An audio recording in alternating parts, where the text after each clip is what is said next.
ایک عالمی اسلامی انقلاب آ کر رہے گا. اس عالمی غلبہ اسلام سے پہلے ابھی امت مسلمہ کی بہت پٹائی ہونی ہے، بہت پٹائی ہونی ہے، بہت پٹائی. آپ نے صرف دین حق کی تبلیغ نہیں کی، اس کو قائم کر کے دکھایا ہے.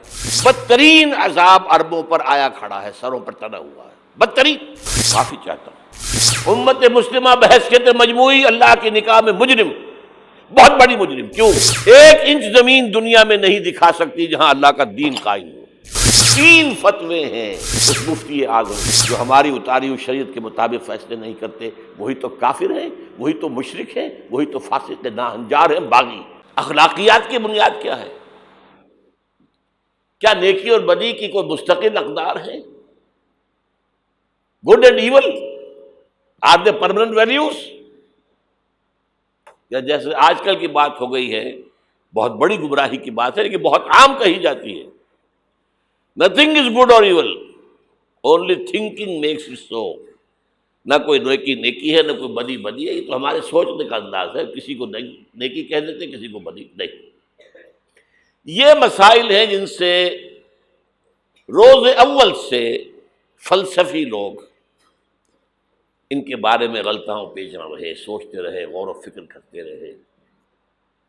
وہ سارا سفر جو آدم سے لے کر محمد تک صلی اللہ علیہ وسلم تمام فلسفیوں نے ذہنی سفر طے کیا، وہ حضور کو ان چند دنوں میں غار حرا کی خلوت میں طے کرا دیا گیا،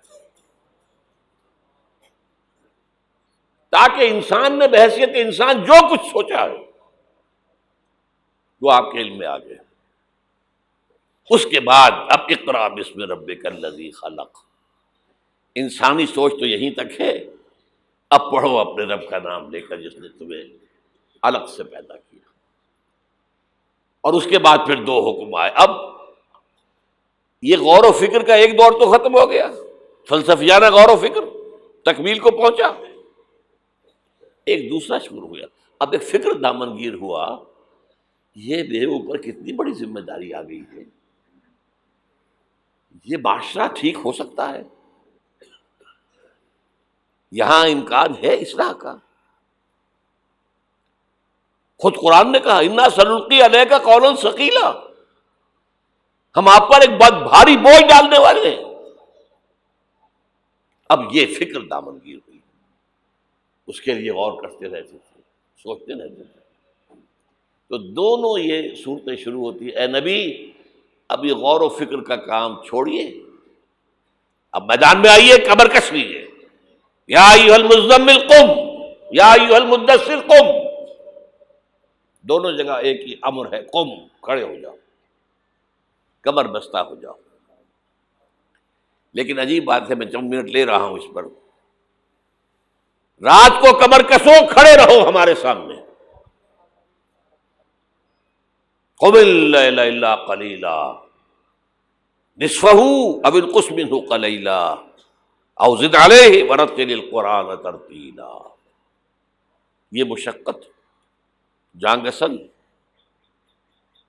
اگرچہ اخلاق کے اعتبار سے آپ انسانیت کی بلندی پر ہیں،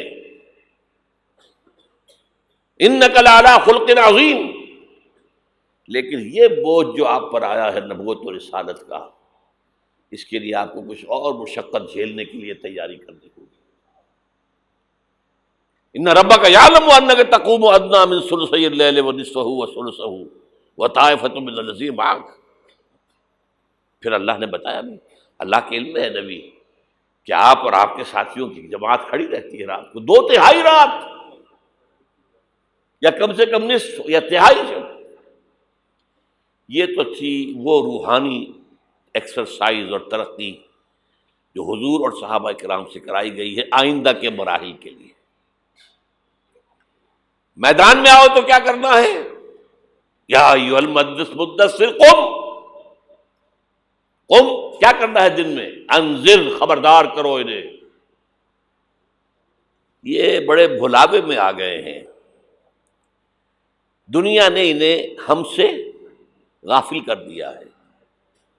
دنیا کی محبت میں آ کر یہ آخرت سے غافل ہو چکے ہیں. انہیں خبردار کیجیے، زندگی یہی زندگی نہیں ہے. مرنے کے بعد اٹھائے جاؤ گے، پورا حساب کتاب ہوگا زندگی بھر کا اعمال کا، اور اس کے بعد جزا ہوگی یا سزا ہوگی۔ وَإِنَّهَا لَجَنَّةٌ أَبَدًا أَوْ لَنَارٌ أَبَدًا۔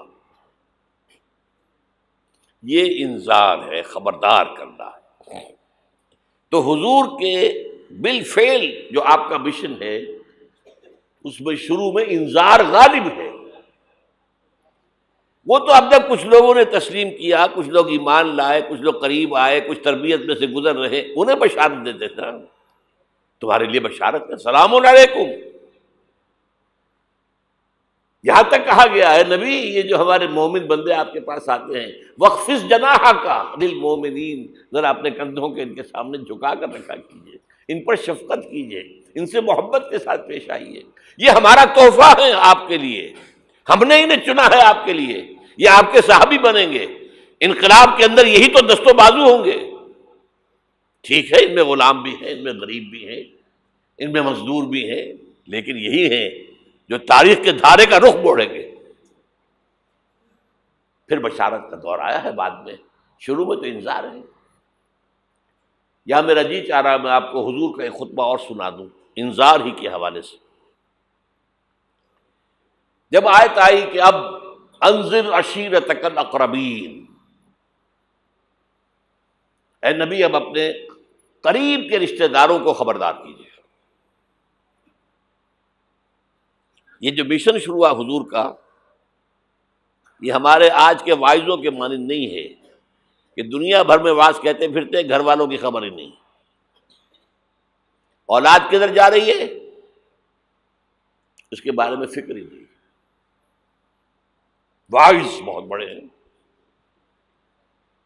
چیریٹی بگنز ایٹ ہوم، سب سے پہلے دعوت دیجیے اپنے گھر والوں کو اور اپنے رشتہ داروں کو۔ وانذر عشیرتک الاقربین، تو حضور نے حکم دیا حضرت علی کو رضی اللہ تعالی عنہ، علی ایک دعوت طعام کا بندوبست کرو اور سب بنی ہاشم کو بلا لو۔ بنو ہاشم میں زیادہ قریبی رشتہ دار، یہ آپ کو معلوم ہونا چاہیے کہ جیسے ہمارے ہاں ایک قبیلہ ہوتا وٹو قبیلہ، اب وٹو میں مانے کے، لالے کے، شامد کے یہ ہوتے ہیں نا، پھر ان میں خاندان ہوتے ہیں، کوئی شاہ محمد تھا اس کی اولاد جو ہے وہ شامد کے ہو گئی، لالا کوئی ہوگا لالے کے ہو گئے، مانے کے ہو گئے، لیکن ہے سب وٹو۔ اسی طرح مکے میں بسنے والے تھے سب قریش، کوئی جو ہے بنو ہاشم، کوئی بنو امیہ، کوئی بنو عدی، کوئی بنو تیم، لیکن سب کے سب کون تھے؟ قریش۔ اس میں جو گھرانہ تھا جس سے حضور تھے وہ بنو ہاشم تھے۔ تو اقربین کہا نا اپنے قریبی رشتہ داروں کو، کھانا کھلایا، اس کے بعد آپ کھڑے ہوئے۔ ابو لہب نے تاڑ لیا کہ ابھی ہمارے سامنے اپنی دعوت رکھیں گے، وہ تو چونکہ ایک دیوار بیچ کا پڑوسی تھا اور دشمن تھا، سگا چچا ہونے کے باوجود بدترین دشمن۔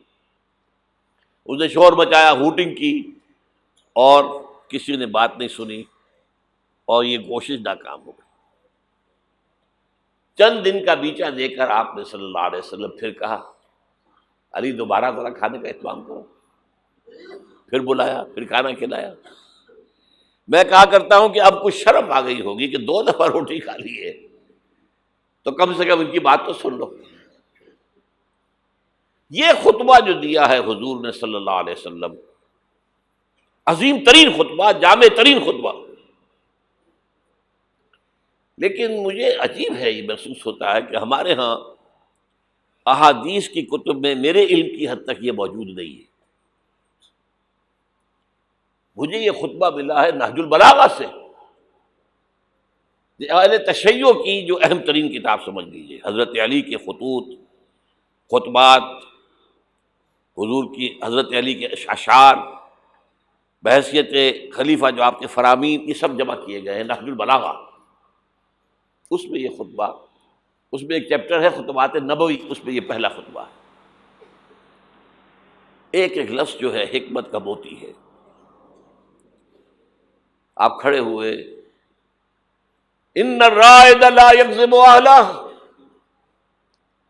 دیکھو لوگوں، کسی قافلے کا رہنما کبھی اپنے قافلے والوں کو دھوکہ نہیں دیا کرتا۔ کیا بتایا کہ میں اس قافلہ انسانیت کا رہنما بنا کر بھیجا گیا.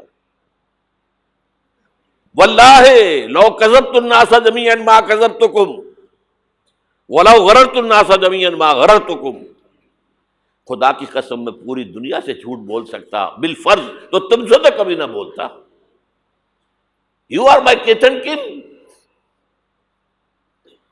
اور اگر میں پوری دنیا کو دھوکہ دے سکتا بالفرض تو تمہیں تو کبھی نہ دیتا. یہ تمہید ہو گئی 3 جملے. چوتھے جملے میں ایمان باللہ ایمان بالرسول دونوں آ گئے. واللہ الذی لا الہ الا ہو انی لرسول اللہ الیکم خاصۃ والی الناس کافۃ. قسم ہے اس اللہ کی جس کے سوا کوئی الہ نہیں. توحید آ گئی. میں اللہ کا رسول ہوں تمہاری طرف خاص طور پر اور پوری دنیا کی طرف عام طور پر. اب جو جملے آ رہے ہیں وہ سارے انذار آخرت پر ہیں. واللہ لتموتن کما تنامون. خدا کی قسم تم سب پر موت آئے گی جیسے کہ روزانہ رات کو سو جاتے ہو. ثم لتبعثن کما تستيقظون. پھر ایک صبح ہوگی جب اٹھا لیے جاؤ گے جیسے کہ روزانہ صبح بیدار ہو جاتے ہو. وہ صبح قیامت بھی آئے گی. اور کبھی آپ نے نوٹ کیا بیداری کے وقت کی دعا مسنون کون سی ہے؟ الحمدللہ الذی احیانی بعدما اماتنی والیہ النشور. اللہ کے حمد، اس کی تعریف، اس کا شکر، جس نے مجھے دوبارہ زندہ کر دیا اس کے بعد کہ مجھ پر بہت طاری ہو گئی تھی. جو شخص روزانہ صبح یہ الفاظ پڑھے گا جب صبح قیامت کو اٹھے گا تو اس کی زبان پر یہ الفاظ آئیں گے کہ نہیں آئیں گے؟ الحمدللہ الذی احیانی بعدما اماتنی والیہ النشور. واللہ لتموتن کما تنامون ثم لتبعثن کما تستيقظون ثم لتحشرن بما تعملون.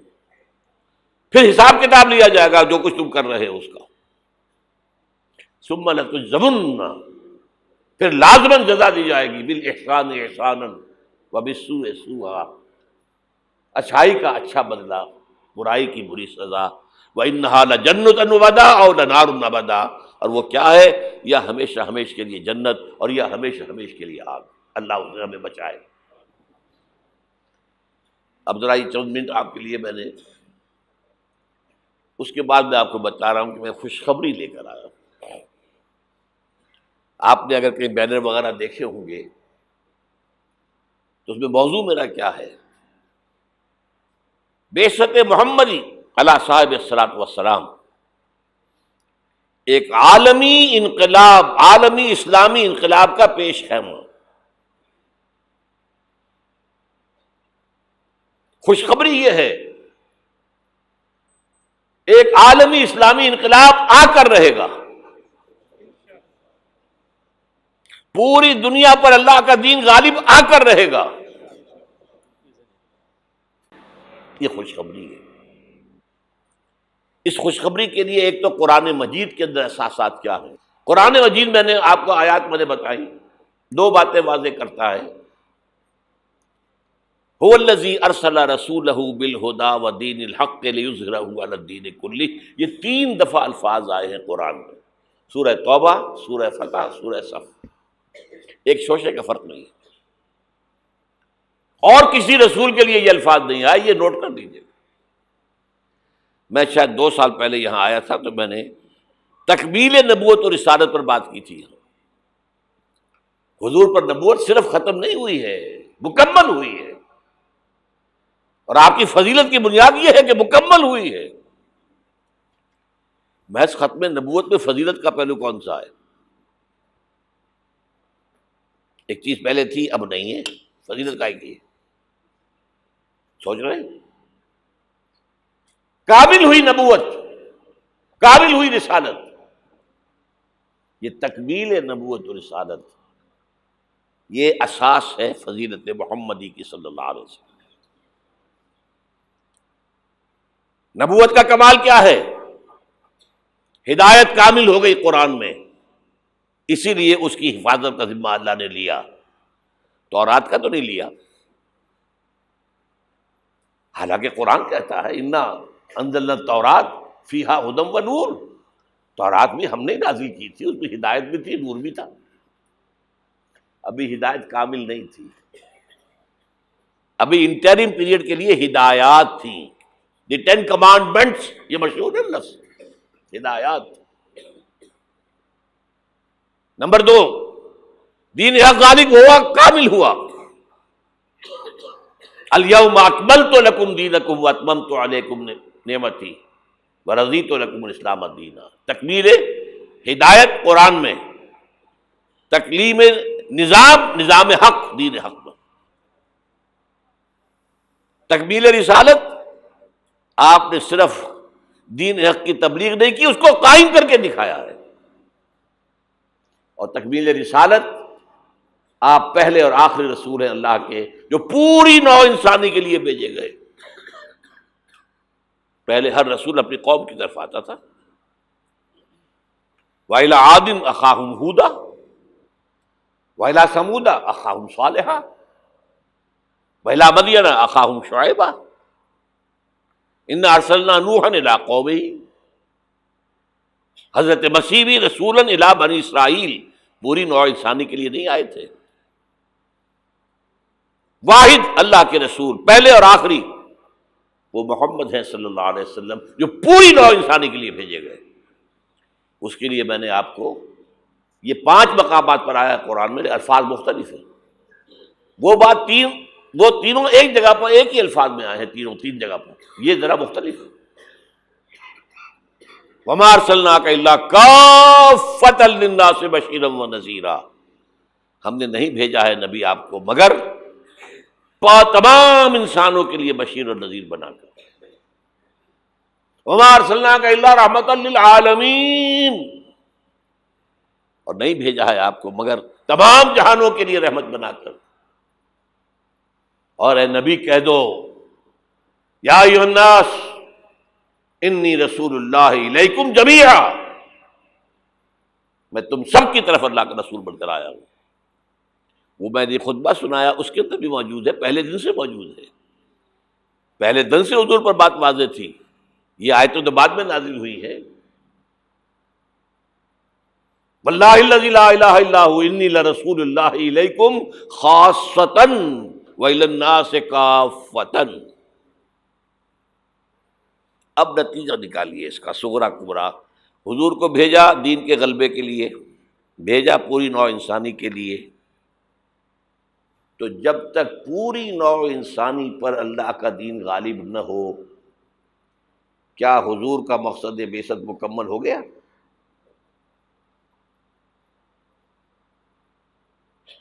جزیرہ نما عرب پر اللہ کا دین غالب ہو گیا، عربوں کی حد تک دین کی تبلیغ مکمل ہو گئی۔ اگر تو آپ صرف عربوں کے لیے آئے ہوتے تو آپ کا کام پورا ہو گیا تھا۔ آپ آئے پوری نوع انسانی کے لیے، پوری دنیا کے لیے۔ تو پھر اقبال کے لفظ میں سنیے، وقت فرصت ہے کہاں، کام ابھی باقی ہے، نور توحید کا اتمام ابھی باقی ہے۔ تو پوری دنیا جب تک اس نور توحید سے جگمگا نہ اٹھے، پوری دنیا جب تک نور رسالت سے منور نہ ہو جائے، اس وقت تک وقت فرصت ہے کہاں، کام ابھی باقی ہے۔ اور کیا ہو سکتا ہے کہ دنیا ختم ہو جائے اور حضور کی بعثت کا مقصد مکمل نہ ہو؟ ناممکن۔ تو قرآن سے ثابت ہوا کہ ایک عالمگیر اسلامی انقلاب آ کر رہے گا، جیسے حضور کے دست مبارک سے اور آپ کے حیات طیبہ کے دوران جزیرہ نما عرب میں ایک اسلامی انقلاب آیا۔ اب اس میں حضور کی طرف سے حدیث سے سنیے۔ ایک حدیث ہے، بڑی پیاری حدیث ہے، حضور نے اپنے دور سے لے کر اور قیامت تک 5 ادوار کا ذکر کیا ہے۔ مجھے یاد نہیں رہا، ہم نے ان حدیثوں کو ایک 4 ورقے کی شکل میں بہت عام کیا ہے، لاکھوں کی تعداد میں شائع کیا ہے۔ میرا خیال تھا کہ میں لے آؤں گا یہاں بھی آپ کے لیے تحفے کے طور پر، بھول گیا میں۔ یہ حدیث جو ہے حضرت نعمان بن بشیر سے ہے رضی اللہ تعالی عنہ، اور مسند احمد ابن حنبل میں ہے رحمۃ اللہ علیہ۔ حضرت نعمان بن بشیر فرماتے حضور نے ارشاد فرمایا تکون النبوۃ فیکم ما شاء اللہ ان تکون، لوگوں دیکھو نبوت تمہارے مابین رہے گی جب تک اللہ چاہے گا کہ رہے۔ ثم یرفع اللہ اذا شاء یرفعها، پھر جب اللہ چاہے گا اسے اٹھا لے گا۔ کیا مطلب؟ میں رہوں گا تمہارے مابین جب تک اللہ چاہے گا، پھر جب اللہ مجھے اپنے پاس بلا لے گا، میری وفات ہو جائے گی تو دور نبوت ختم ہو جائے گا۔ ثم تکون خلافۃ علی منہاج النبوہ، پھر ایک دور ہوگا خلافت، لیکن نبوت کے نقش قدم پر، بالکل نقش قدم پر، ڈٹو، کاربن کاپی، کوئی فرق نہیں ہوگا، بال برابر بھی۔ اس کو ہم کہتے ہیں خلافت راشدہ۔ حدیث میں ہے خلافت علی منہاج النبوہ، فتکون ما شاء اللہ ان تکون، وہ بھی رہے گا جب تک اللہ چاہے گا۔ ثم یرفع اللہ اذا شاء یرفع، جب اللہ چاہے گا اسے بھی اٹھا لے گا۔ پھر تیسرا دور آئے گا، ثم یکون ملکا عاضا، پھر ایک کاٹ کھانے والی ملوکیت کا دور آئے گا، بادشاہت، ملوکیت، کاٹ کھانے والی، ظالم۔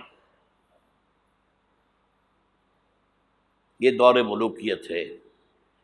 بنو امیہ، بنو عباس، یہ خلفاء نہیں تھے، بادشاہ تھے، یہ ملوکیت تھی۔ واقعہ کربلا کب ہوا؟ انہی کے دور میں ہوا نا۔ واقعہ ہررا کب ہوا؟ انہی کے دور میں ہوا۔ 3 دن تک مدینے کو مباح کر دیا گیا فوجیوں پر، لوٹو جس کو چاہو، ریپ کرو جسے چاہو، مدینہ۔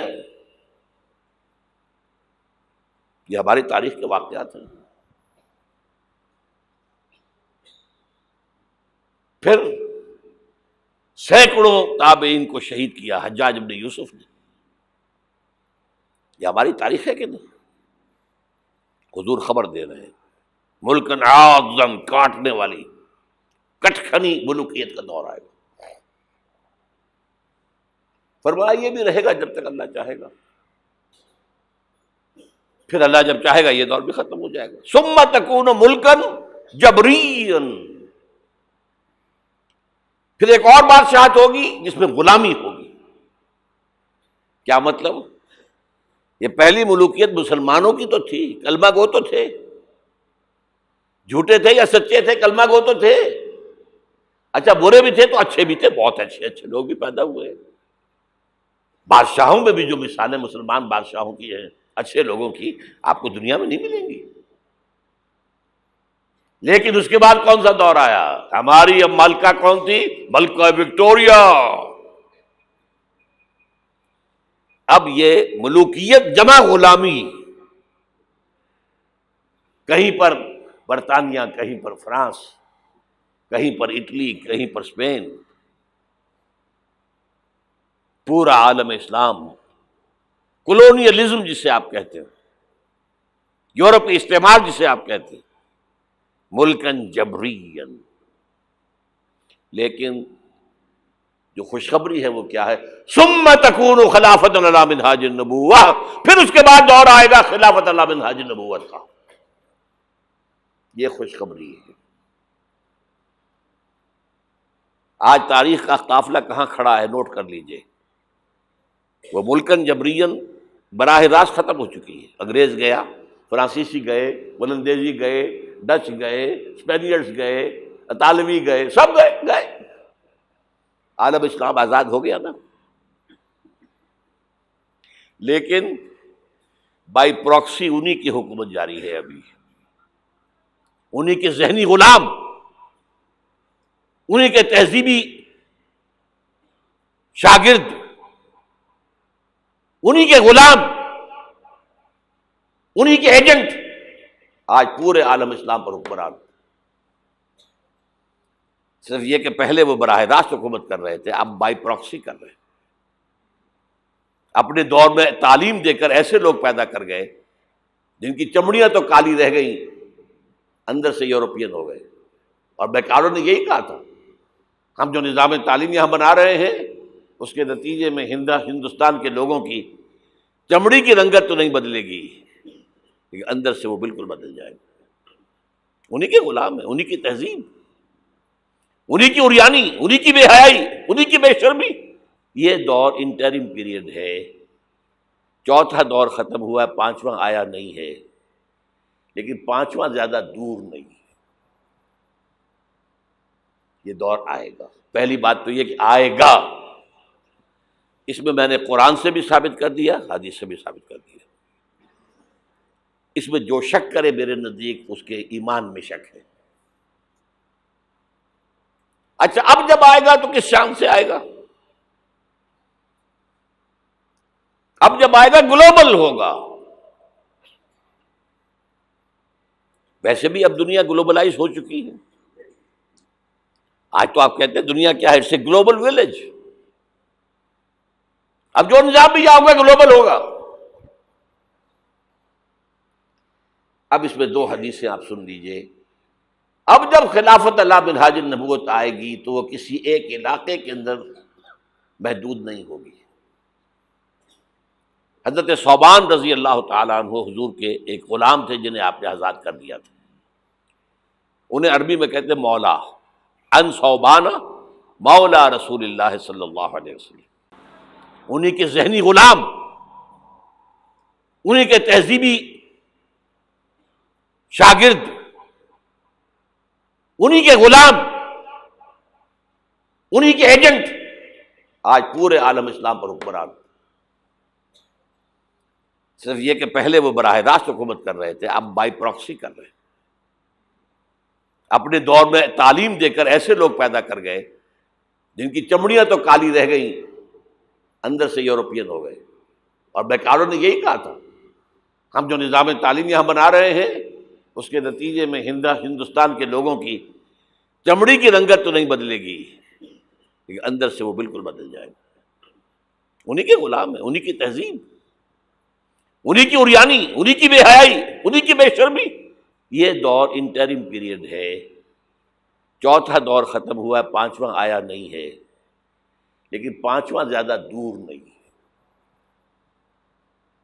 یہ دور آئے گا. پہلی بات تو یہ کہ آئے گا، اس میں نے قرآن سے بھی ثابت کر دیا، حدیث سے بھی ثابت کر دیا. اس میں جو شک کرے میرے نزدیک اس کے ایمان میں شک ہے. اچھا اب جب آئے گا تو کس شان سے آئے گا؟ اب جب آئے گا گلوبل ہوگا. ویسے بھی اب دنیا گلوبلائز ہو چکی ہے. آج تو آپ کہتے ہیں دنیا کیا ہے؟ It's a global village. اب جو نظام بھی آؤگا گلوبل ہوگا. اب اس میں دو حدیثیں آپ سن لیجئے. اب جب خلافت اللہ منہاج النبوت آئے گی تو وہ کسی ایک علاقے کے اندر محدود نہیں ہوگی. حضرت ثوبان رضی اللہ تعالیٰ عنہ حضور کے ایک غلام تھے جنہیں آپ نے آزاد کر دیا تھا. انہیں عربی میں کہتے مولا.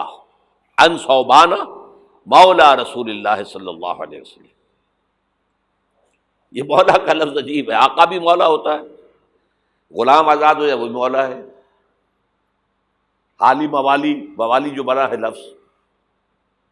بہرحال ان ثوبان مولا رسول اللہ صلی اللہ علیہ وسلم قال، حضور نے فرمایا صلی اللہ علیہ وسلم، قال النبی صلی اللہ علیہ وسلم ان اللہ زوالی الارض، اللہ نے میرے لیے ساری زمین کو لپیٹ دیا. فرأیت مشارقہا و مغاربہا، میں نے سارے مشرق دیکھ لیے، سارے مغرب دیکھ لیے. اب اس کو نہ سوچیے کیسے دیکھ لیے ہوں گے، زمین تو گول ہے، لپٹی کیسے ہوگی.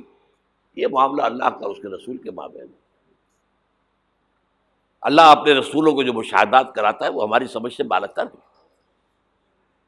ہمیں شب معراج کی سمجھ کیسے آئے گی؟ فَأَوْلَىٰ إِلَىٰ عَبْدِهِ مَا أَوْحَىٰ، ہمیں کیا پتا کیا راز و نیاز کی باتیں ہوئی تھی، ہمیں کیا اندازہ؟ بہرحال حضور فرماتے ہیں ان اللہ زوالی الارض، زمین لپیٹ دی، فرائے تو مشارقہا و مغاربہا، میں نے سارے مشرق دیکھ لیے، سارے مغرب دیکھ لیے، وَإِنَّ أُمَّتِي سَيَبْلُغُ مُلْكُهَا مَا سُوِئَ لِي مِنْهَا، سنو میری امت کی حکومت ان تمام علاقوں پر قائم ہوگی جو مجھے زمین کو لپیٹ کر دکھا دیے گئے۔ کوئی شک ہے؟ اگر شک ہو تو اپنے ایمان کی خیر بنائیے۔ یہ روایت صحیح مسلم کی ہے، صحیحین کی روایت جو ہے وہ تو سب سے ٹاپ۔ دوسری حدیث مقداد ابن الاسود رضی اللہ تعالیٰ عنہ سے، وہ فرماتے ہیں کہ حضور نے فرمایا لا يبقى على ظهر الارض بيت وبر ولا بدر الا ادخله الله كلمة الاسلام،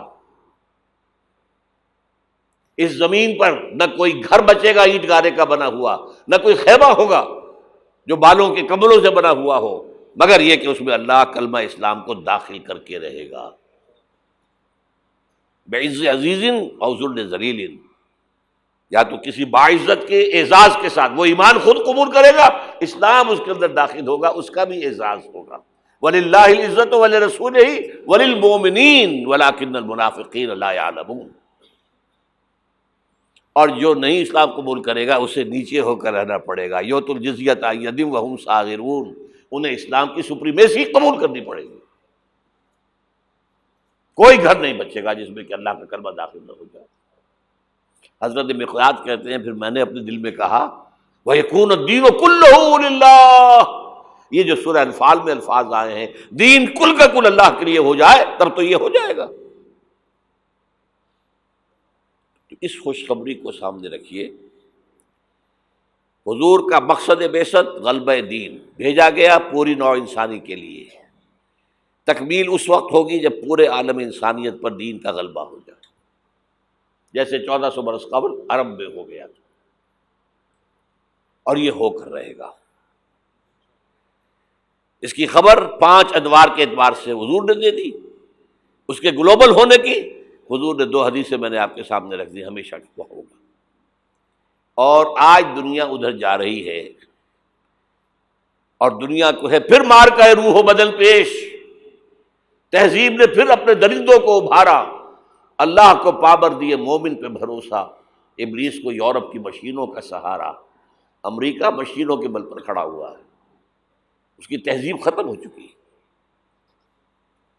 وہ جو اقبال نے 100 سال پہلے کہا تھا، دیار مغرب کے رہنے والوں خدا کی بستی دکان نہیں ہے، کھرا جسے تم سمجھ رہے ہو وہ اب ذرے کم عیار ہوگا، تمہاری تہذیب اپنے خنجر سے آپ ہی خودکشی کرے گی، جو شاخ نازک پہ آشیانہ بنے گا ناپائیدار ہوگا۔ اور آج کیا ہوا ہے وہاں؟ صدر امریکہ فرماتا ہے، کلنٹن، جو اس کا آخری state of the union address تھا آخری، القریب امریکی قوم کی اکثریت حرام زادوں پر مشتمل ہوگی۔ اس کے الفاظ کیا ہیں؟ Born without any wedlock, کوئی شادی کا بندھن نہیں ہے ماں باپ میں اور بچے پیدا ہو رہے ہیں۔ ان کو آپ کیا کہتے ہیں؟ حرامی۔ اب لوگوں کی اکثریت کو پتہ ہی نہیں ہمارا باپ کون تھا، جانتے ہی نہیں۔ نتیجہ یہ نکلا ہے بالفعل کہ مجھے اسکول میں داخلے کے لیے فارم کبھی آپ نے پر کیا ہوگا اپنے بچے کے لیے، لے گئے آپ، اس کا نام یہ ہے، اس کے باپ کا نام یہ ہے، اس کی پیدائش یہ ہے، اس کا یہ ہے، اب وہاں باپ کا کھانا ہی نکال دیا، اسے پتہ ہی نہیں، ماں کا نام لکھ دو۔ یہ تہذیب ہے ان کی۔ بہرحال دنیا ایک بہت بڑے تصادم کی طرف بڑھ رہی ہے۔ اب میں اس سے اگلی بات جو کہنا چاہتا ہوں اس کے لیے پہلے سے معذرت کر لوں، خوشخبری میں نے دی ہے تو بدخبری بھی مجھے دے دی۔ اس عالمی غلبہ اسلام سے پہلے ابھی امت مسلمہ کی بہت پٹائی ہونی ہے، بہت پٹائی ہونی ہے، بہت پٹائی ہونی ہے۔ یہ میں نہیں کہہ رہا، حضور نے کہا ہے۔ کتاب الملاحم احادیث کی کتابوں کے آخر میں یہ 4 ابواب جو آتے ہیں جن کو عام طور پہ علماء بھی نہیں پڑھتے، اس لیے کہ ان سے کوئی فقہی مسئلہ تو نکلتا نہیں، ان سے کوئی شرعی حکم نہیں نکلتا، وہ تو پیشین گوئیاں ہیں۔ کتاب الفتن، کیسے کیسے فتنے اٹھیں گے، کتاب الملاحم، کیسی کیسی جنگیں ہوں گی، کتاب اشراط الساعہ، قیامت کی جو علامات کیا ہوں گی، کتاب علامات القیامہ، یہ کیا ہوں گے، ان ابواب کو پڑھیے تو آپ کو معلوم ہوگا اس دور کے آنے سے پہلے ابھی امت مسلمہ پر اللہ کے عذاب کے بہت سخت کوڑے پڑ گئے۔ معافی چاہتا ہوں،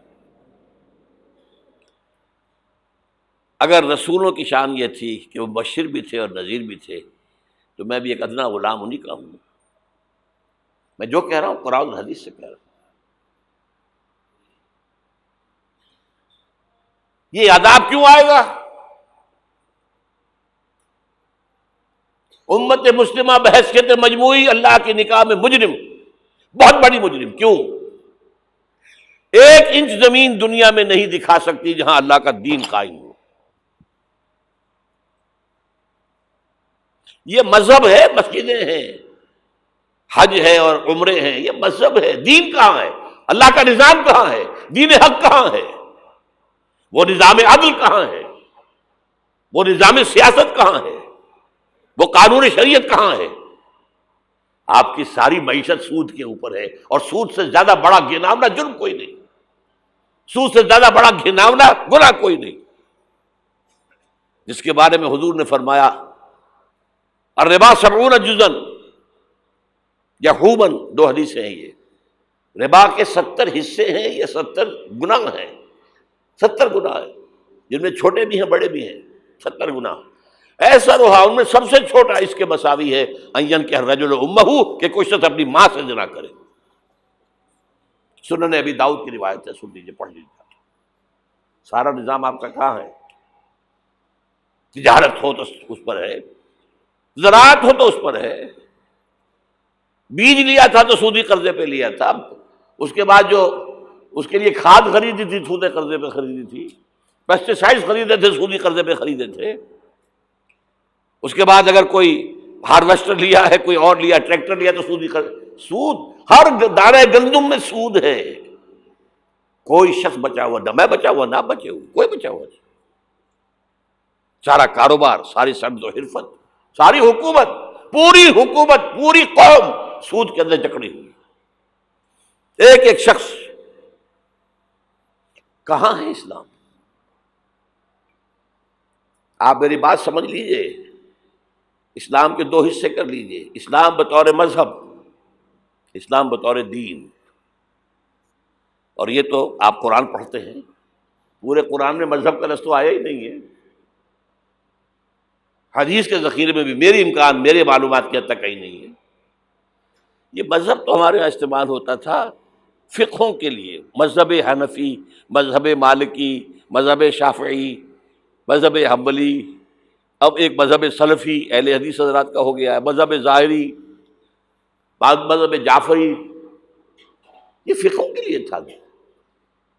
مذہب کیا ہے؟ مذہب کا نام 3 چیزوں کا مجموعہ مذہب ہے، کچھ عقائد، کچھ عبادات، کچھ رسومات۔ بچہ پیدا ہوگا تو کیا کریں گے؟ عقیقہ کریں گے۔ کوئی فوت ہوگا تو کیا کریں گے؟ جنازہ پڑھائیں گے، کفن دفن کریں گے۔ شادی ہوگی تو کیا کریں گے؟ ایجاب و قبول ہوگا، ولیمہ ہوگا۔ یہ رسومات ہیں۔ دین یہ نہیں ہے، دین ہے اللہ کا دین، اللہ کا نظام، اللہ کا قانون۔ وَمَن لَّمْ يَحْكُم بِمَا أَنزَلَ اللَّهُ فَأُولَٰئِكَ هُمُ الْكَافِرُونَ، جو اللہ کی اتاری ہوئی شریعت کے مطابق فیصلے نہ کرے وہی تو کافر ہے۔ میں اور آپ کون ہیں؟ برا نہ مانیے، فیس دی فیکٹس۔ اور یہ فتویٰ کس کا ہے؟ اللہ کا ہے۔ وَمَن لَّمْ يَحْكُم بِمَا أَنزَلَ اللَّهُ فَأُولَٰئِكَ هُمُ الْكَافِرُونَ وَمَن لَّمْ يَحْكُم بِمَا أَنزَلَ اللَّهُ فَأُولَٰئِكَ هُمُ الظَّالِمُونَ وَمَن لَّمْ يَحْكُم بِمَا أَنزَلَ اللَّهُ فَأُولَٰئِكَ هُمُ الْفَاسِقُونَ۔ 3 فتوے ہیں اس مفتی اعظم کے، جو ہماری اتاری ہوئی شریعت کے مطابق فیصلے نہیں کرتے وہی تو کافر ہیں، وہی تو مشرک ہیں، وہی تو فاسق ناہنجار ہیں، باغی۔ یہ ہے امت مسلمہ کا حال۔ اب سعودی عرب ذرا پیچھے پیچھے چل رہا تھا، اب آگے بڑھ رہا ہے۔ اب مخلوط تعلیم کی یونیورسٹی وہاں قائم کر دی گئی ہے۔ شاہ عبداللہ صاحب جو ہے بش سے NOC لے کر آئے ہیں تو اسے بادشاہ مانا گیا ہے۔ امریکہ کے غلام بکے ہوئے، سولڈ، اور وہی کیا سب سارے کے سارے ہمارا وہ شخص خبیث جو ہمیں اس جنگ میں امریکہ کا جو ہے اعلی کار بنا کر دفع ہو گیا یہاں سے، اور اس کے نتیجے میں آج ہمارے ہاں ساری بدامنی ہے۔ یہ کیوں ہو رہا ہے؟ جنگ تو امریکہ کی ہے۔ آج ہمیں باور کرا دیا گیا ہماری جنگ ہے، یہ امریکہ کی سب سے بڑی کامیابی ہے۔ ہماری جنگ کیسے ہے بھائی؟ یہ جنگ 2001 میں شروع ہوئی تھی، سب سے پہلے حملہ افغانستان میں کیا گیا تھا، ہم سے مدد مانگی تھی کہ ہماری مدد نہیں کرو گے تو ہمارے دشمن ہو۔ تو جنگ ان کی تھی کہ ہماری تھی؟ ہماری جنگ ہوتی تو ہم مدد مانگتے کسی سے۔ نہ کوئی جرم ثابت تھا اسامہ کا، نہ کوئی جرم ثابت تھا طالبان کا۔ جرم ایک ہی ہوا تھا کہ کچھ شریعت محمدی نمایاں ہو رہی تھی، اس کی برکات کا ظہور ہو رہا تھا۔ 90% عراق کے اندر امن قائم ہو گیا۔ یہ بات کہی اقبال نے 1936 میں، ان کی آخری نظموں میں سے ہے ابلیس کی وجہ سے شورا۔ اس میں ابلیس کہتا ہے کہ نہ مجھے جمہوریت سے کوئی ڈر ہے، میرا اپنا بنایا ہوا نظام ہے، وہی شیطانی نظام ہے۔ یہ ہم نے خود شاہی کو پہنایا جمہوری لباس، جب ذرا آدم ہوا ہے خود شناس و خود نگر۔ نہ اشتراکیت سے مجھے کوئی ڈر ہے، کب ڈرا سکتے ہیں مجھ کو اشتراکی کوچہ گرد؟ یہ پریشان روزگار آشفتہ بغض آشفتہ ہوں ہے، اگر کوئی ڈر خطر مجھ کو تو اس امت سے ہے، اس کی خاکستر میں ہے اب تک شرار آرزو۔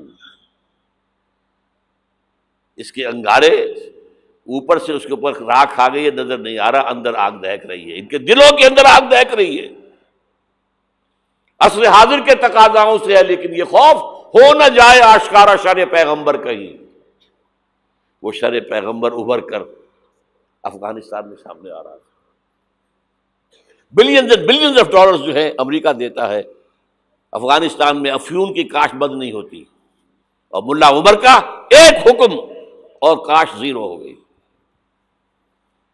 انہوں نے کہا یہ تو ہمارے لیے انتہائی بڑا خطرہ ہے، یہ نظام اگر ظاہر ہو گیا دنیا پر، اگر یہ ابھی کلی ہے کھل گئی پھول بن گئی تو کیا ہوگا؟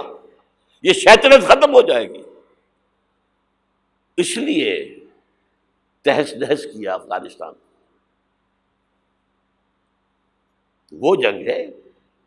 اب وہاں سے جو لوگ بھاگ کر آ گئے تھے ہمارے قبائلی علاقوں میں آ کر آباد ہو گئے، کیونکہ خود امریکہ لے کر آیا تھا انہیں۔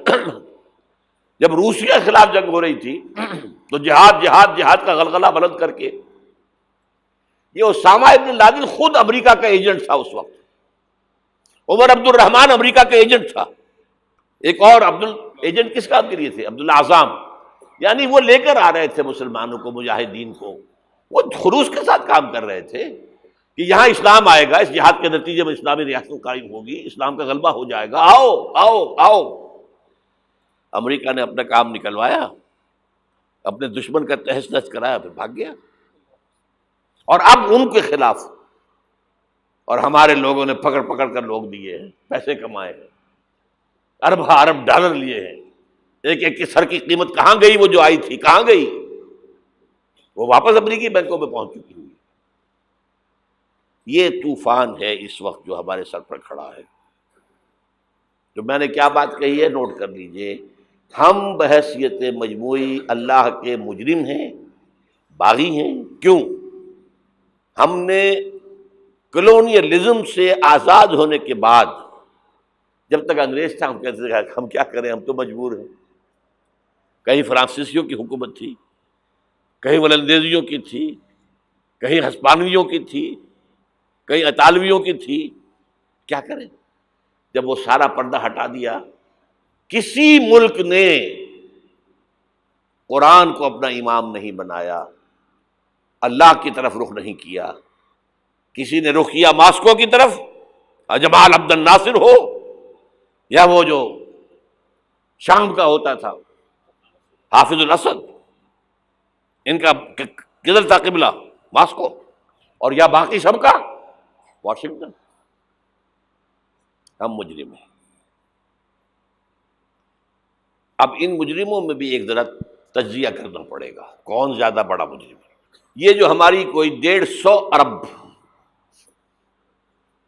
150 کروڑ 1.5 ارب مسلمان ہیں، ان کا تجزیہ کر لیجئے، 30 کروڑ کے قریب عرب ہیں، یہ امیین جن کا حضور نے کہا تھا تمہاری طرف خاص طور پر بھیجا گیا ہوں، انی لرسول اللہ الیکم خاصۃً۔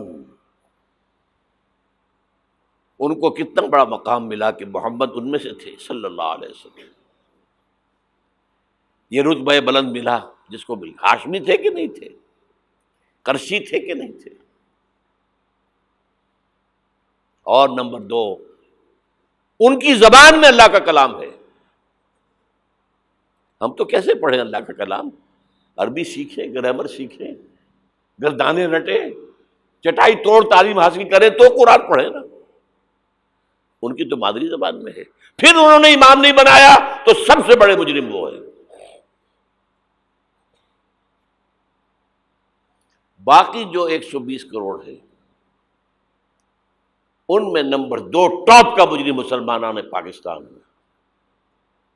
وائی تم نے ایک ملک کی تقسیم کرائی، ہم سے دعائیں کی تھی کہ اللہ انگریز کی غلامی سے نکال کر ہمیں ہندو کی غلامی محمد دے دے، اے اللہ ہمیں ایک آزاد ملک دے دے، علیحدہ ملک دے دے، اللہ تیرے دین کا بول بالا کریں گے، تیرے دین کا نمونہ دکھائیں گے دنیا کو۔ یہ علامہ اقبال کا خواب تھا جو 1930 میں انہوں نے دیکھا تھا۔ ایک تو یہ کہ ہندوستان کے شمال مغرب میں ایک آزاد اسلامی ریاست قائم ہوگی، آزاد مسلمان ریاست۔ وہ تو 17 سال کے بعد ہو گئی، 37 کا خطبہ تھا، 47 میں قائم ہو گئی۔ دوسرے یہ کہ اگر ایسا ہو گیا تو ہمیں موقع مل جائے گا کہ اسلام کے چہرے پر جو داغ دھبے عرب ملوکیت، عرب امپیریلزم، شہنشاہیت کے دور میں آ گئے تھے، اب دنیا تو دیکھتی ہے نا بنو امیہ کا دور کیسا تھا۔ آخر ہماری تاریخی کا داغ ہے نا، واقعہ کربلا کس کا داغ ہے، واقعہ ہررا کس کی تاریخ کا داغ ہے؟ ہمارے چہرے کا داغ ہے نا، تاریخ تو ہماری ہے۔ ہم یہ چہرے پر، اسلام کے چہرے سے یہ داغ دھبے دھو کر اصل اسلام اور اس کا عہد حاضر کے تقاضوں کے مطابق ایک نظام قائم کر کے دنیا کو دکھائیں گے، ایک مثال ہوگی۔ اور قائد اعظم نے کہا تھا یہ ایک روشنی کا مینار ہوگا۔ But we went back upon our promise، ہم نے اللہ سے وعدہ، اللہ نے کہا ٹھیک ہے لو۔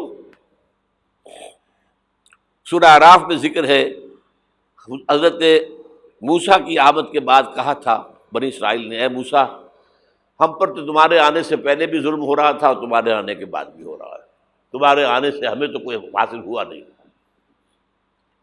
سورہ اعراف میں ان کا قول ہے عصا ربکم ان یہلک عدوکم ویستخلفکم فی الارض فینظر کیف تعملون۔ قریب ہے کہ تمہارا رب تمہارے دشمن کو ہلاک کر دے، فرعون اور لاؤ لشکر کو غرق کرے، تمہیں دنیا میں حکومت دے، پھر دیکھے گا تم کیا کرتے ہو۔ اللہ نے ہمارے دشمن کو قتل کیا ہے۔ گاندھی کے لیے یہ موت سے کم بات نہیں تھی، کانگریس کے لیے یہ موت سے کم بات نہیں تھی۔ بھارت ماتا کے ٹکڑے، کچھ ہی دنوں پہلے گاندھی نے کہا تھا میری لاش کے اوپر پاکستان بن سکتا ہے، بنا؟ کیسے بن گیا؟ تو اللہ کا فیصلہ ہے، یہ معجزہ تھا۔ رمضان المبارک کی 27ویں شب کو نازل ہوا یہ، جو رات نزول قرآن کی ہے وہی رات نزول پاکستان کی ہے، معجزہ تھا۔ لیکن تم نے تو محل بنائے ہیں،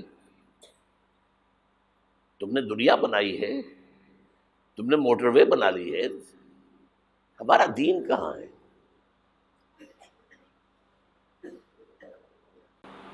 ہمارا دین کہاں ہے؟ تو نمبر 2 مجرم ہم ہیں، باقی نمبر 3 پہ جائیں گے۔ اب نوٹ کر لیجئے، یہ کتابیں اگر آپ پڑھنا چاہیں تو کتاب الملاحم میں پڑھیے، بدترین عذاب عربوں پر آیا کھڑا ہے، سروں پر تنا ہوا ہے، بدترین ایسی جنگ ہونی ہے الملحمۃ العظمیٰ، جس کو کہ میں بھی آپ کے گواہی پیش کر دوں گا، جسے کہا گیا دی لاسٹ کروسیڈ۔ بش نے بھی کروسیڈ کا لفظ بول دیا تھا، پھر واپس لیا اس نے۔ نکل جاتی ہے جس کے منہ سے سچی بات مستی میں، فقیہ مصلحت بین سے وہ رندے بادہ خار اچھا، کروسیڈ کہہ کر پھر واپس لیا۔ یہ کروسیڈ،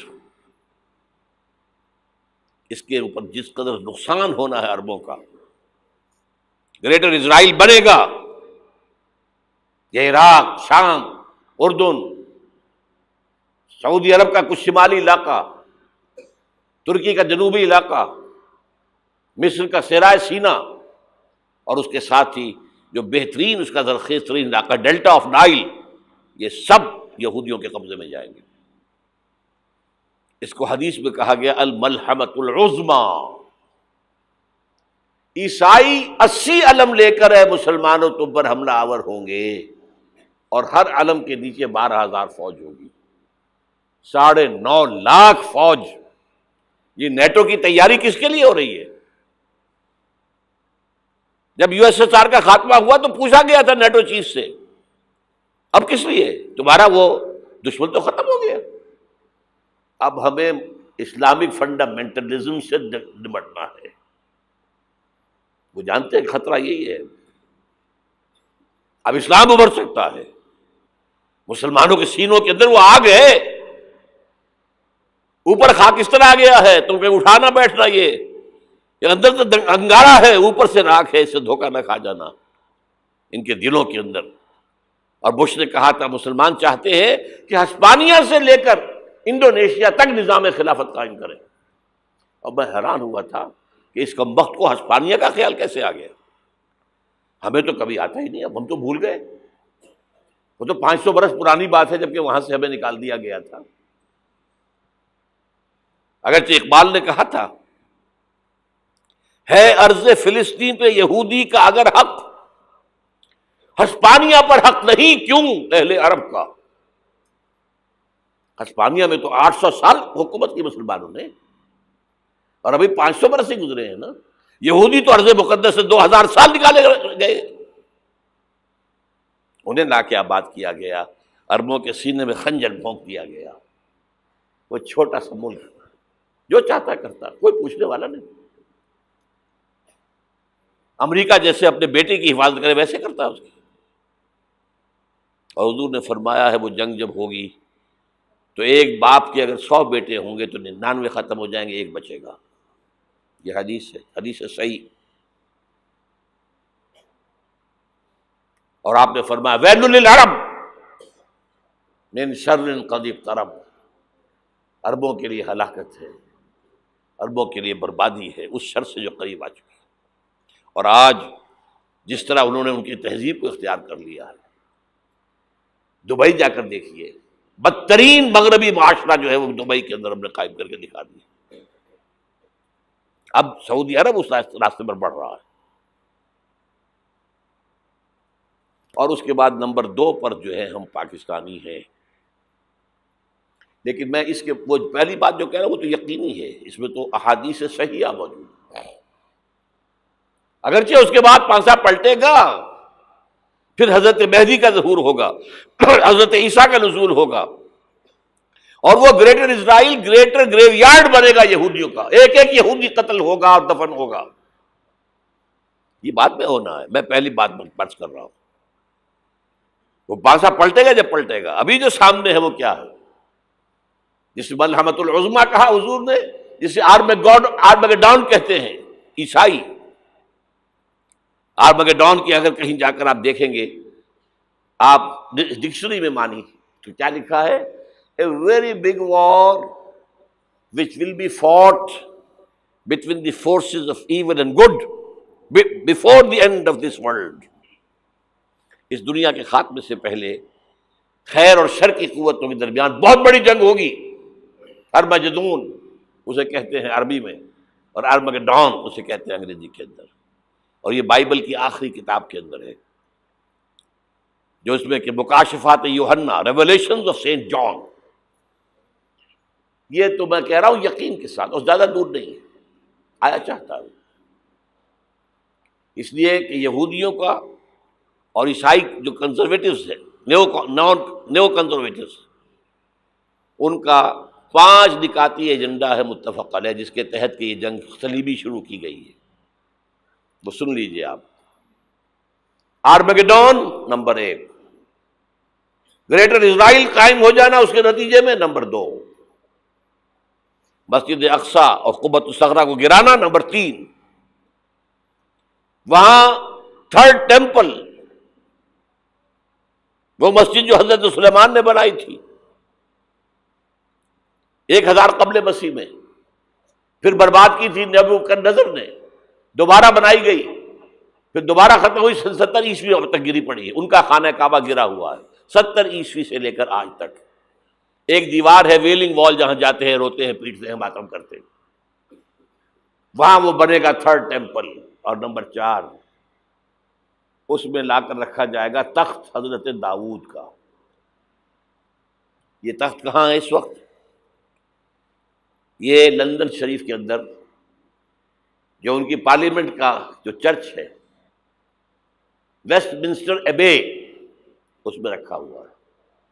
ایک پتھر تھا جس پر بٹھا کر حضرت داؤد کی تاج پوشی ہوئی، پھر حضرت سلیمان کی ہوئی، پھر وہ پتھر رکھ دیا گیا جب حضرت سلیمان نے بنایا ہیکل مسجد اقصی، وہاں رہا وہ. ہر بادشاہ جو تھا یہودی اسی کے اوپر بٹھا کر اس کی تاج پوشی ہوتی تھی.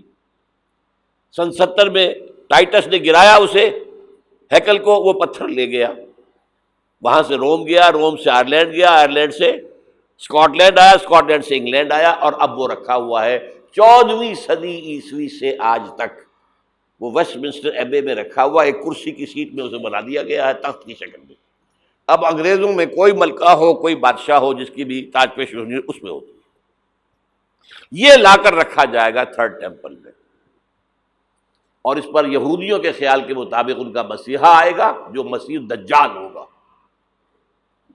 عیسائیوں کے خیال کے مطابق حضرت عیسیٰ آئیں گے، وہ ہمارا بھی خیال ہے حضرت عیسیٰ آئیں گے علیہ السلام. بہرحال یہ تو بات کی باتیں ہیں نا. اس وقت جو میں عرض کر رہا ہوں، عربوں پر بہت بڑا عذاب، اور پاکستان کا معاملہ البتہ یہ ہے، میں یقین سے نہیں کہہ سکتا. ہینگنگ ان دی بیلنس، ہو سکتا ہے اللہ تعالی ہم پر رحم فرمائے، ہو سکتا ہے، اگرچہ اس کی کچھ شرائط ہوں گی. چمن کے مالک اگر بنا لیں موافق اپنا شعار، اب بھی چمن میں آ سکتی ہے پلٹ کر چمن سے روٹھی بہار، اب بھی ہو سکتی ہے. اور یہ بھی ہو سکتا ہے کہ اللہ تعالیٰ نے معجزانہ طور پر ہمیں ملک دیا، ہم نے اللہ سے بدعہدی کی، وعدہ خلافی کی، غداری کی، لہذا سزا دی جائے اور ہم سے یہ ملک چھین لیا جائے. It's just possible. دور نہ سمجھے اسے، انہونی بات نہ سمجھے. جو گھیراؤ ہو رہا ہے آپ کے مغرب میں نیٹو فورسز اور مشرق میں بھارتی فورسز گدھوں کی طرح بیٹھے ہوئے انتظار کر رہے ہیں پاکستان اور ڈسٹیبلائز ہو جائے، یہاں اور بدامنی ہو جائے. اب لاہور میں پھر آج دھماکے ہو گئے ہیں. 2 دن پہلے کا دھماکہ میں سہ کے آیا ہوا ہوں، آپ کے سامنے بیٹھا ہوں. وہ جانیں بچی ہیں، جو ہماری اکیڈمی کا حشر ہوا وہ تو میں آپ کو نہیں بتا سکتا. یہ سارا کیوں ہو رہا ہے؟ تاکہ یہاں بدامنی ہو جائے اور ہمیں جواز مل جائے. مغرب سے نیٹو فورسز داخل ہو جائیں، مشرق سے بھارتی فورسز آ جائیں، اور ہمارے ایٹمی دانت توڑ کر اور پھر ہمیں بھارت کے سامنے ڈال دیا جائے. Now do as you like. یہ ان کا نقشہ ہے. ہوگا کیا وہ اللہ جانتا ہے، ہوگا وہ جو اللہ چاہے. لیکن اللہ کا چاہنا جو ہے وہ کس پر منحصر ہے؟ یہاں انقلاب برپا کرو، یہاں اسلام لاؤ. اگر دھندوں میں لگے رہو گے تو وہ خود بخود نہیں آ جائے گا انقلاب. صحابہ نے جانیں دی تھی، کتنی تکلیفیں اٹھائی تھی. 12 برس تک مکی دور کے اندر با نشہ درویشی در ساز و دمادم زن، جو پختہ شبی خدرا بر سلطنت جم زن. یوم طائف یاد ہے جو حضرت عائشہ فرماتی ہیں کہ میں نے پوچھا تھا حضور سے کہ یوم احد سے زیادہ سختی بھی آپ پر کبھی آئی؟ یوم احد پر کیا ہوا تھا؟ تلوار کا وار پڑا تھا آپ کے چہرہ مبارک، یہ جو رخسار کی ہڈی ہے اس کے اندر وار گیا ہے، اوپر خود کی 2 کڑیاں تھیں وہ اس میں گھس گئیں، 2 دندان مبارک شہید ہوئے۔ وہ خود کی کڑیاں ایک صحابی نے اپنے دانتوں سے پکڑ کے کھینچنے کی کوشش کی، دانت نکل گئے، وہ نہیں نکلی، کیا جتن کر کے نکالی گئی ہوگی تو خون کا فوارہ آیا، اتنا خون گیا ہے کہ آپ بے ہوش ہو گئے، گر گئے، اور مشہور یہ ہو گیا کہ آپ کا انتقال ہو گیا، شہادت ہو گئی۔ یہ سیرت کبھی پڑھی ہے؟ حضرت عائشہ کے ہوش کا تو یہی دور تھا نا، یوم طائف میں جو آپ کی کیا تھی، بچی تھی، انہیں کیا پتا کیا ہو رہا ہے حضور کے ساتھ۔ 3 دن تک حضور مکے کی گلیاں اور وہاں کے اوباش لوگ پتھراؤ کر رہے گئے تھے اس امید میں کہ شاید وہاں کا کوئی سردار ایمان لے آئے، تو یہاں تو ابو طالب بھی فوت ہو گئے، یہی دنیاوی سہارا تھا، خاندانی سہارا تھا ابو طالب کے ذریعے، اور گھر میں ایک دلجوئی کرنے والی رفیقہ حیات تھی، وہ بھی، ان کا بھی انتقال ہو گیا۔ آپ نے کہا یہ عام الحزن ہے، اب تو سب کو طے ہو گیا قریش کو کہ اب جیسے قتل کر دو ان کو، اسی لیے آپ گئے طائف، شاید وہاں کا کوئی بڑا سردار مانے، ایمان لے آئے مجھ پر، تو میں اپنا مرکز ادھر شفٹ کر دوں۔ تینوں سے ملے ہیں، تینوں نے وہ جواب دیے، نکل جاؤ یہاں سے، میں تمہارے ساتھ بات بھی کرنے کو تیار نہیں ہوں۔ اچھا، تمہارے سوا کوئی نہیں ملا تھا اللہ کو نبی بنا کر بھیجنے کے لیے؟ دیکھو جاؤ، میں بات نہیں کرنا چاہتا، ہو سکتا ہے میں بے عزتی کر بیٹھوں، واقعی تم اللہ کے نبی ہو تو میں مارا جاؤں گا، جاؤ جاؤ جاؤ۔ یہ سلوک محبت کے ساتھ ہوا۔ اور پھر چھوکروں کو، اسٹریٹ ارچنز جنہیں آپ کہتے ہیں، اشارہ کیا تھا، خبر لو ان کی، پتھراؤ ہو رہا ہے، ساتھ کوئی ہے ہی نہیں، ایک آدمی صرف، زید ابن حارثہ۔ اب سامنے سے پتھر آ رہے ہیں تو حضرت زید آگے آ جاتے ہیں، ڈھال بنتے ہیں، مجھے لگے پتھر حضور کو لگے، آپ پیچھے سے آ رہے ہیں، چاروں طرف سے تو ڈھال نہیں بن سکتا ایک شخص، جسم لہو لہان، خون جا کر جوتیوں میں جم گیا ہے، جوتی اتر نہیں رہی۔ پھر وہاں سے واپسی پر جو دعا مانگی ہے، اللہم الیک اشکو ضعف قوتی وقلت حیلتی وہوانی علی الناس، اے اللہ تیری جناب میں فریاد لے کر آیا ہوں اپنی قوت کی کمی کا، اپنے وسائل کی کمی کا، اور جو ذلت و خواری ہو رہی ہے لوگوں کے سامنے، الا ملتقننی، مجھے کس کے حوالے کر دیا ہے، الا بعیدی یتجہمنی، یہ میرے اوپر ہجوم کر کے آ جائے، حملہ کرے، اور عدو من لگتا امرے، یہ دشمن کے حوالے میرا معاملہ کیا، جو چاہے کر دے وہ۔ لیکن پھر عبدیت غالب آتی ہے، ان لم یکن علی غضبک فلا ابالی، اللہ اگر تو ناراض نہیں ہے تو مجھے کوئی پرواہ نہیں، سر تقسیم خم ہے جو مزاج یار میں آئے، مجھے اندیشہ یہ ہے کہ تو ناراض تو نہیں ہو گیا۔ یہ تکلیفیں جھیلی ہے، سینکڑوں صحابہ نے جانوں کا نذرانہ پیش کیا ہے، احزاب کی جنگ میں فاقوں پر فاقے ہو رہے تھے، اور ان فاقوں کی حالت میں خندق کھودنے کا حکم ملا ہے، لوگوں کی کمریں دوہری ہو رہی ہیں، پتھر باندھے ہیں اپنے پیٹوں سے، اپنی چادروں کے ساتھ کس کر، کمر دوہری نہ ہو جائے۔ اور جب صحابہ کدالیں چلا رہے ہیں تو کیا کہہ رہے ہیں، نحن الذین بایعوا محمدا علی الجہاد ما بقینا ابدا، اللہم لا عیش الا عیش الاخرہ۔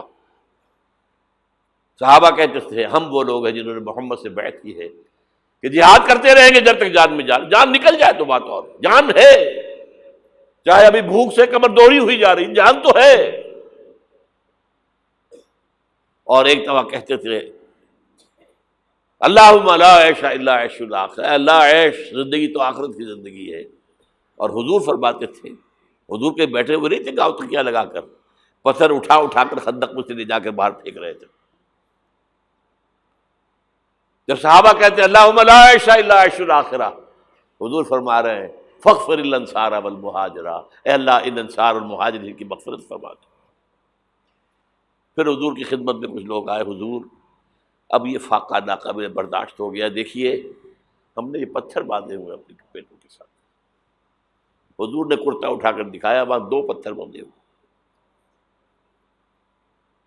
یہ ہے سیرت النبی۔ آپ کس چیز کو سیرت النبی سمجھتے ہیں؟ بہرحال اس موضوع پر میری ایک کتاب ہے منہج انقلاب نبوی، کہ انقلاب کیسے آیا تھا۔ اگر دل میں ذرا بھی آرزو پیدا ہو گئی ہو کہ اللہ قبول کر لے مجھے بھی، مجھے قبول کر لے اس کام کے لیے، تو وہ کتاب آپ کے لیے مسٹ ہوگی، اس کا پڑھنا۔ وہ جو ہمارے مکتبے نے شائع کی ہوئی ہے اچھے سفید کاغذ پر، وہ تو 200 روپے کی ہے، لیکن ہمارے تنظیم کے طرف سے تاکہ کم استطاعت والے لوگ بھی استفادہ کر سکیں، وہ 70 روپے کی قیمت، اور شاید وہ 50 ہی میں آپ کو مل جائے، وہ یہاں مل جائے گی۔ باہر پڑھیے خدا کے لیے، وہ سیرت اس میں آپ کو ملے گی، سیرت ان جلوسوں میں نہیں ہے، سیرت ان درود کی محفلوں میں نہیں ہے، سیرت ان نعتوں کے اندر نہیں ہے۔ کہاں ہے؟ کسی نے یہ واقعات آپ کو بتائے؟ تو منہج انقلاب نبوی، پھر 5 چھوٹی کتابوں کا ایک سیٹ میں آپ کے لیے بنا کر لے کر آیا ہوں۔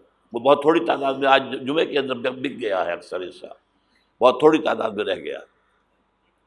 حب رسول کے تقاضے کیا ہیں، سوچا کبھی؟ ہمارے حضور سے تعلق کی بنیادیں کیا ہیں، سوچا کبھی؟ رسول کامل 12 تقریریں میری ہیں جو پاکستان ٹیلی ویژن پر ہوئی تھی 1981 میں، ربیع الاول کے 12 دنوں میں ایک تقریر روز۔ یہ کتابیں باہر، اور آج کے دور میں خاص طور پر جہاد کسے کہتے ہیں؟ جہاد کی حقیقت کیا ہے؟ حقیقت جہاد، اور یہ جو انقلاب کا پروسیس ہے اس کا اختصار کے ساتھ رسول انقلاب کا طریقہ انقلاب کیا تھا۔ یہ 5 کتابوں کا ایک سیٹ جو ہے وہ 150 روپے کا باہر مل جائے گا، آپ لینا چاہیں پڑھیں، سنیں، سمجھیں۔ جو کچھ ہم حضور سے محبت کے جو اظہار کر رہے ہیں، جس طریقے سے کر رہے ہیں، اس سے ہمارا تعلق ثابت ہو رہا ہے حضور سے۔ اب میں یہاں آپ کو اختصار سے بیان کرتا ہوں حضور کا طریق انقلاب کیا تھا، اختصار کے ساتھ۔ تفصیل سے ان کتابوں میں دیکھیے۔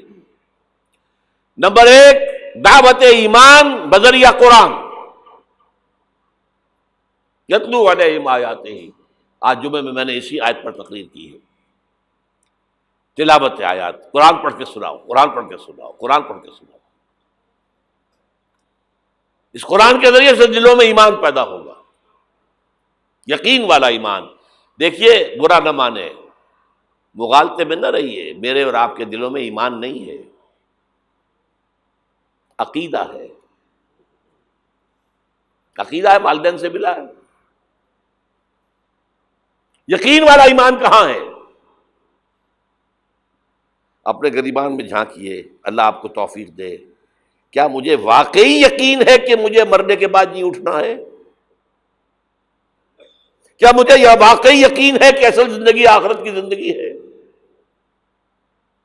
کیا مجھے واقعی یقین ہے کہ قرآن اللہ کا کلام ہے؟ ٹٹولیے اپنے دلوں کو۔ اگر یقین ہوتا کہ اللہ کا کلام ہے تو آپ اس کو سمجھنے کے لیے عربی بھی نہ سیکھ سکتے؟ انگریزی آپ پڑھیں، اور پڑھی آپ نے ایسی کہ انگریزوں کو پڑھا دیں؟ کیا نہیں کیا؟ پی ایچ ڈیز کر رہے ہیں، کون کون سے فنون نہیں سیکھے، ڈاکٹر، اتنی عربی نہیں سیکھی۔ تمہارا دعویٰ ہے کہ تمہارا یقین تھا میری کتاب پر، اللہ پوچھے گا تمہارا سلوک کیا تھا میری کتاب کے ساتھ؟ تم نے پڑھا اس کو، سمجھا اسے سمجھنے کے لیے عربی سیکھی؟ نہیں، تو تم جھوٹ بول رہے ہو، تمہارا کوئی ایمان نہیں تھا میری کتاب۔ ما آمن بالقرآن من استحل محارمہ، جنہوں نے سود کو اپنے پورے نظام کی جڑ بنیاد بنایا ہو، ان کا ایمان کوئی ہے اللہ پر؟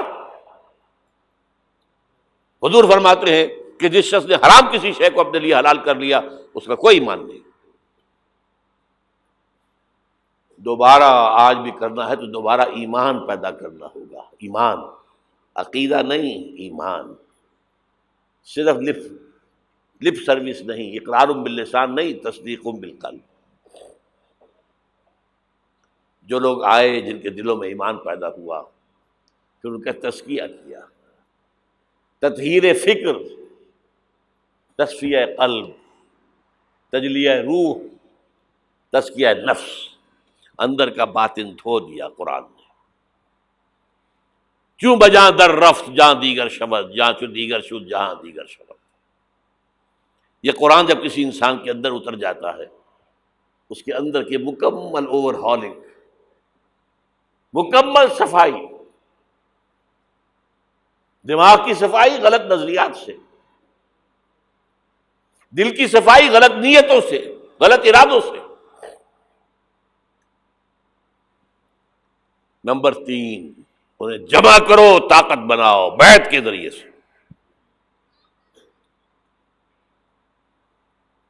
حضرت عبادہ ابن ثابت فرماتے ہیں بایعنا رسول اللہ صلی اللہ علیہ وسلم، متفق علیہ روایت ہے، مسلم شریف بخاری شریف دونوں کی۔ ہم نے بیعت کی تھی اللہ کے رسول سے، علی السمع والطاعت، جو حکم دیں گے مانیں گے، اطاعت کریں گے، فی العسر والیسر، چاہے آسانی ہو چاہے مشکل ہو، فی البشر منشد والمکر، چاہے طبیعتیں آمادہ ہوں چاہے اپنی طبیعتوں پر جبر کرنا پڑے، وعلی اثرۃ علینا، اور اس پر چاہے ہمارے علاوہ کسی کو آپ ترجیح دے دیں، ہم پر امیر بنا دیں۔ ہم یہ نہیں کہیں گے یہ نووارد ہے اور آج آپ اس کو ہم پر امیر بنا رہے ہیں، ہم آپ کے پرانے جانثار نہیں۔ It will be your prerogative, آپ کا اختیار ہوگا جسے چاہے امیر بنائیں۔ وَأَلَّا نُنَازِعَ الْأَمْرَ أَهْلَهُ، اور جنہیں امیر بنائیں گے ان سے جھگڑیں گے نہیں۔ وَعَلَىٰ أَن نَّقُولَ بِالْحَقِّ أَيْنَمَا كُنَّا لَا نَخَافُ فِي اللَّهِ لَوْمَةَ لَائِمٍ، ہاں جہاں بھی ہوں گے حق بات کہیں گے، ضرور مشورہ ضرور دیں گے، کسی کے روب سے، کسی کی طرف سے استہزاء کے خوف سے ہم اپنی زبان بند نہیں کریں گے۔ یہ بیعت تھی جو حضور نے صحابہ سے لی، اور یہ متفق علیہ روایت ہے۔ آج رونے کا مقام نہیں ہے، کوئی مذہبی جماعت اس بنیاد پر قائم نہیں ہے سوائے تنظیم اسلامی کی۔ اتنی لمبی حدیث، complete constitution of an Islamic revolutionary party, حزب اللہ کی مکمل جو ہے اساس موجود۔ بیعت تو پرانے زمانے کی باتیں ہیں، آج تو اور طرح کی جماعتیں بنتی۔ چوتھا مرحلہ کیا تھا؟ جب تک طاقت کافی نہ ہو، تمہیں ستائیں تو مار کھاؤ، جوابی کارروائی کوئی نہ کرنا۔ You have to buy time, ابھی تمہاری تعداد بہت کم ہے، اگر تم وائلنٹ ہو جاؤ گے ختم کر دیے جاؤ گے، کچل دیے جاؤ گے، چاہے وہ تمہارے ٹکڑے کر دیں، کوئی جوابی کارروائی نہیں۔ خباب بن الارت رضی اللہ تعالیٰ عنہ کا واقعہ تو اہم ہے نا، آج میں جمعے میں بھی سنا چکا ہوں۔ بلایا گیا، آؤ خباب، آ گئے، ان کی نگاہوں کے سامنے دہتے ہوئے انگارے زمین پر بچھائے گئے، اتارو کرتا، اتار دیا، لیٹ جاؤ ان پر، لیٹ گئے، کھال جلی، چربی پگھلی، انگارے ٹھنڈے ہوئے۔ اب ایسا شخص سوچئے اگر اسے اجازت ہو تو 2-4 کو مار کر مرے گا نا، مجھے روسٹ کرنے چلے ہیں، یہ زندہ کباب بنانے چلے ہیں۔ ڈیسپریٹ انسان 1-2 کو مار کر مرتا ہے، اجازت نہیں ہے۔ کفو ایدیکم، ہاتھ رو کے رکھو۔ یہ سیرت کی چیزیں، یہ موتی کہاں سے ملیں گے آپ کو؟ منہج انقلاب نبوی ضرور پڑھیے، اعلیٰ ایڈیشن لیجئے، اللہ ہمت دے، سفید کاغذ مضبوط، یہ چھپا ہوا ہے اس پر، نیوز پیپر پر سستا ہے، بہرحال وہ پڑھیں، علم تو ملے گا نا۔ البتہ جب تیار ہو گئے، تعداد کافی ہو گئی، تزکیہ ہو چکا ہے، دل میں کوئی آرزو نہیں ہے سوائے اللہ کی رضا اور آخرت کی فلاح کے، شہادت ہے مقصود و مطلوب مومن، نہ مال غنیمت نہ کشور کشائی۔ تب اب آخری مرحلہ شروع، جنگ۔ با نشہ درویشی در ساز و دمادم زن، 12 سال مکے میں درویشی، دعوت، نصیحت، تبلیغ، وعظ۔ کوئی پاگل کہہ گیا ٹھیک ہے سن لیا، کسی نے گالی دی جواب میں دعائیں دی، کسی نے پتھراؤ کیا جواب میں پھول پیش کیے۔ یہ درویشی درویشی درویشی درویشی۔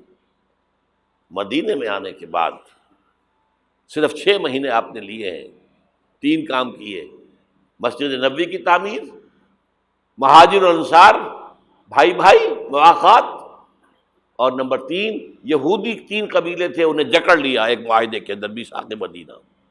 اس کے بعد آپ نے چھاپہ مار دستے بھیجنے شروع کر دیے۔ جنگ حضور نے شروع کی ہے، قریش نے نہیں کی ہے۔ یہ ہم مغربی پروپیگنڈے کے لیے کہتے رہے کہ نہیں ہم نے تو دفاعی جنگ لڑی تھی، حضور نے تو دفاعی نہیں تھی۔ حضور کا تو فرض تھا دین کو نافذ کرنا، قائم کرنا۔ اور باطل نظام کے سردار تو بیٹھے ہیں مکے کے اندر۔ فقاتلوا اولیاء الکفر، یہ جو اولیاء ہے ائمۃ الکفر، قاتلوا ائمۃ الکفر، یہ سب کچھ تھا۔ بہرحال اس کے بعد جنگ شروع ہوئی ہے تو اوپر اپ اینڈ ڈاؤن کچھ ہوئے ہیں۔ بدر میں اللہ نے بہت بڑی فتح دی، یوم الفرقان۔ احد میں ڈسپلن کی تھوڑی سی کمزوری ہوئی تو اللہ نے سزا دی، معاف نہیں کیا، کنڈون نہیں کیا۔ فتح ہو گئی تھی، اللہ کا وعدہ پورا ہو گیا تھا۔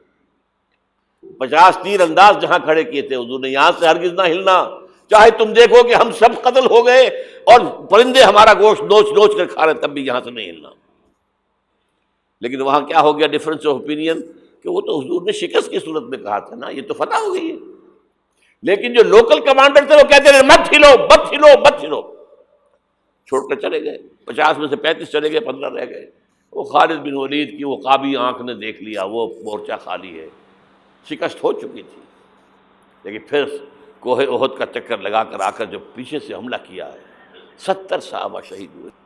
اللہ تعالیٰ نبیوں سے بھی اور آپ کے نبیوں کے ساتھیوں سے بھی وہ معاملہ یہ کرتا ہے کہ پہلے خوب ٹھوک بجا کر دیکھتا ہے پکا ہے کہ نہیں۔ ایک دم نصرت نہیں آتی۔ یوم طائف کے بعد حضور کے لیے ذاتی طور پر نصرت آ گئی۔ کلائمیکس ہو چکا تھا، میں دعا میں آپ کو سنا چکا ہوں۔ پھر یہ ہوا ہے کہ جب آپ نکلے ہجرت کے لیے تو گھر کا اگرچہ محاصرہ تھا لیکن کوئی دیکھ ہی نہیں سکا، غار ثور میں چھپے ہوئے ہیں تو عین اس غار کے دہانے پر پہنچ گئے، لیکن یہ وہاں کچھ کبوتری نے انڈے دے دیے اور کچھ جو ہے جالا بنا ہوا، تو ابو جہل نے کہا تمہارا دماغ خراب ہے، اس غار کے اندر کون ہو سکتا ہے؟ اللہ نے بتایا۔ سراقہ آیا ہے پکڑنے کے لیے، اس کے گھوڑے کے پاؤں جو ہے وہ دھسے کئی دفعہ ریت کے اندر۔ پھر اللہ نے حضور کو اور غزوہ احد، غزوہ احزاب کے بعد امت کے لیے یہ کہہ دیا گیا وبشر المؤمنین واخری تحبونها نصر من اللہ وفتح قریب۔ اب تمہارا کلائمیکس جو تھا آزمائش کا وہ پورا ہو گیا۔ اب اللہ کی طرف سے خوشخبری سنا دو ہے محمد ان کو صلی اللہ علیہ وسلم، اب فتح قریب ہے۔ صلح حدیبیہ فتح ہوئی کو فتح قرار دیا، غزوہ خیبر میں اتنی بڑی جو ہے فتح ہوئی، پھر سن 8 میں مکہ فتح ہو گیا۔ جاء الحق وزهق الباطل ان الباطل کان زہوقا۔ یہ راستہ اختیار کرنا ہوگا۔ اگر تو حضور کے پروانوں میں نام لکھوانا ہے، پروانے کا کام تو جل جانا ہے نا، شمع کی گرد، شمع محمدی کے پروانے بننا، دعویٰ کرنا آسان کام ہے، بننا تو بہت مشکل۔ یہ راستہ اختیار کریں، دعوت ایمان بذریعہ قرآن، تنظیم بذریعہ بیعت، تزکیہ بذریعہ قرآن، پھر پیسو ریزسٹنس جب تک طاقت کافی نہ ہو کوئی جوابی کارروائی نہیں، کیپ یور ہینڈز فولڈڈ کفوا ایدیکم، اور پھر جب طاقت کافی ہو ٹکرا جاؤ۔ با نشہ درویشی در ساز و دمادم زن چوں پختہ شبی خدرا بر سلطنت جمزم۔ اب ٹکراؤ، ٹکر۔ آج اس کا ایک بدل ہے، دو طرفہ جنگ کی بجائے یک طرفہ جنگ بھی آج چل رہی ہے دنیا کے اندر۔ اگر آپ تعداد کافی ہے، کمیٹڈ لوگ ہیں، جان دینے کو تیار ہیں، شہادت ہے مطلوب و مقصود اور جماعت ہے، ڈسپلن ہے، تو آئیے میدان میں، بلاک کیجئے، گھیراؤ کیجئے، گولیاں چلے سینوں پر کھائیے، بالآخر فوج سرنڈر کرے گی۔ جیسے نظام مصطفیٰ کی تحریک میں بریگیڈیئر محمد اشرف گوندل نے لاہور میں کہہ دیا تھا بس اب ہم مزید فائرنگ نہیں کریں گے، کہ جماعت تیار ہو، نیتیں درست ہو چکی ہوں، تزکیہ نفس ہو چکا ہو، منظم ایک امیر کے ساتھ بیعت کر کے اس کے حکم پر عمل ہو رہا ہو۔ اگر یہ راستہ اختیار کریں، اللہ آپ کو توفیق دے، آپ کو ہمت دے، اور یہ اللہ پر احسان نہیں ہے۔ اگر اللہ آپ کو اس کے لیے قبول کر لیے تو اس کا احکام، اب اس کا اپنے اوپر احسان مانو۔ یمنون علیک ان اسلموا قل لا تمنوا علی اسلامکم، اے نبی یہ بدو آپ پر احسان دھر رہے ہیں کہ ہم ایمان لے آئے، اسلام لے آئے، ان سے کہہ دیجیے میرے اوپر اپنا احسان نہ دھرو، بل اللہ یمن علیکم ان ہداکم للایمان، اللہ کا احسان مانو کہ اس نے تمہیں ہدایت دی ہے۔ منت بنے کہ خدمت سلطان ہمیں کنی، تم بادشاہ کے اوپر اپنا احسان نہ دھرو کہ تم بادشاہ کی خدمت کر رہے ہو۔ منت شناس ازو کہ بخدمت بداشتت، اس کا احسان مانو کہ اس نے تمہیں اپنی خدمت کے لیے قبول کر لیا۔ شہنشاہ ارض و سما ہمیں قبول کر لے، ہمارا تن من دھن اس میں لگ جائے، اللہ تعالیٰ شہادت کی موت دے دے، جس کے لیے حضور نے تمنا کی ہے۔ پتہ نہیں آپ کو معلوم ہے کہ نہیں، ایسی زوردار حدیث، لَوَدِدتُّ أَنْ أُقْتَلَ فِي سَبِيلِ اللَّهِ ثُمَّ أُحْيَا ثُمَّ أُقْتَلَ ثُمَّ أُحْيَا، میری بڑی خواہش ہے کہ میں اللہ کی راہ میں قتل ہو جاؤں، پھر زندہ کیا جاؤں، پھر قتل کیا جاؤں، پھر زندہ کیا جاؤں، پھر قتل کیا جاؤں۔ لیکن ایک قانون ہے، رسول قتل نہیں ہو سکتے۔ کتب اللہ لأغلبن أنا ورسلی، رسولوں کے باب میں اللہ کا فیصلہ یہ ہے، رسول غالب آ کے رہتے۔ دیکھیے اگر تو یہاں پر اس پاکستان میں اس طرز کا کام آگے بڑھے، جو بھٹک رہے لوگ، یہ بدنیت نہیں ہے، راستہ معلوم نہیں، لوگ جو ہیں اپنی جان ہتھیلی پر رکھ کر میدان میں آ گئے، اب ان کے خلوص میں کیا شک ہے، لیکن راستہ معلوم ہونا بہت ضروری ہے۔ چراغ نشان راہ دکھاتے تھے جو ستاروں کو، ترس گئے ہیں کسی مرد راہداں کے لیے، راستہ دکھانے والا نہیں ہے۔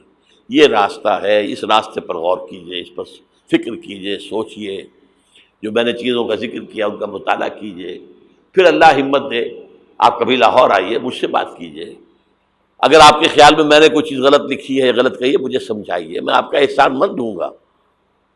آئے، کوئی لاہور دور تو نہیں ہے، آپ چھوٹے سے چھوٹے کام کے لیے صبح جاتے شام کو آ جاتے، اب تو آپ کے پاس موٹر وے بھی بہت آسان بن گئی ہے۔ لیکن یہ کہ محض یہ سال بہ سال ایک جلسہ کر لینا، ایک تقریب منعقد کر لینا، اس سے تو کچھ نہیں ہوتا۔